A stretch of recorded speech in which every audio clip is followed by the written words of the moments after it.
PSECL finance and others employees অ্যাসোসিয়েশনের উদ্যোগে শনিবার রক্তদান শিবিরের আয়োজন করা হয়। আগরতলা প্রেস ক্লাবে আয়োজিত এই শিবিরে অতিথি হিসেবে উপস্থিত ছিলেন রাজ্য সরকারের বিদ্যুৎ দপ্তরের মন্ত্রী রতনলাল নাথ। পাশাপাশি সংগঠনের নেতৃত্ব এবং সদস্যরা উপস্থিত ছিলেন। যারা এই শিবিরের আয়োজন করে তাদের এবং যারা শিবিরে রক্তদান করেছে তাদের সকলকে অভিনন্দন জানিয়েছেন মন্ত্রী। আজকে PSECL এর ফাইন্যান্স এবং আদার এমপ্লয়িজ তারা উদ্যোগ নিয়েছে রক্তদান শিবিরের। এখানে উপস্থিত আছেন আমাদের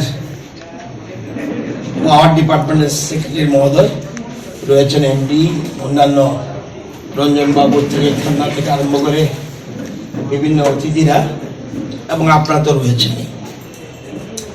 খুব একটা ভালো উদ্যোগ নিয়েছেন, শুভ উদ্যোগ নিয়েছেন।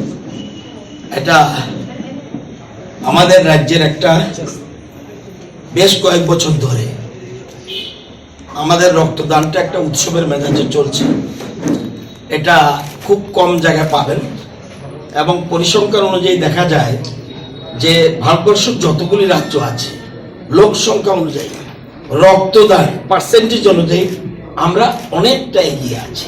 এটা একটা খুব গুড সাইড, এবং এই উদ্যোগটা আপনারা নিয়েছেন।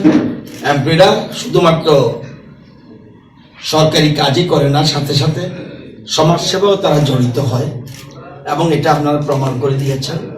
আগামী দিনে আরো বেশি মাত্রায় এই এই এই ধরনের কাজে, সামাজিক কাজে যত আমরা করি না কেন, সবচেয়ে বড় কাজ হলো সমাজসেবা।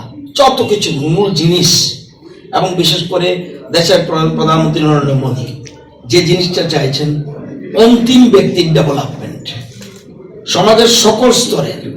এই জন্য ওনার স্লোগান সবকা সাথ সবকা বিকাশ এন্ড সবকা প্রয়াস। শুধু মন্ত্রী একা পারবে না, ব্যুরোক্রেটসরা একা পারবে না, সকলের সহযোগিতায় আমরা রাজ্যকে এবং দেশকে এগিয়ে নিয়ে যাব, এবং আপনাদের সকলের সহযোগিতা চাই। আজকে আমরা বর্তমানে আমরা জানলে খুশি হবেন যে নীতি আয়োগ যে সিদ্ধান্ত নিয়েছে যে উন্নয়ন বলতে যেগুলি বোঝায় যে 17টা গোল থাকে, উন্নয়নের মূল যে কতগুলি গোল লক্ষ্যমাত্রা, সেগুলি 17। এর মধ্যে অ্যাসপিরেন্ট,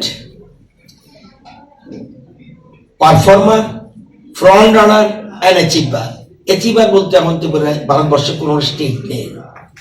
কোনো ক্ষেত্রে অ্যাচিভার 100 আছে, 100-র মধ্যে 100। আমরা কিন্তু অ্যাসপিরেন্ট থেকে বেরিয়ে, পারফর্মার থেকে বেরিয়ে আমরা কিন্তু ফ্রন্ট রানার স্টেটে পৌঁছে গেছি। Siri TV, channel for news and entertainment.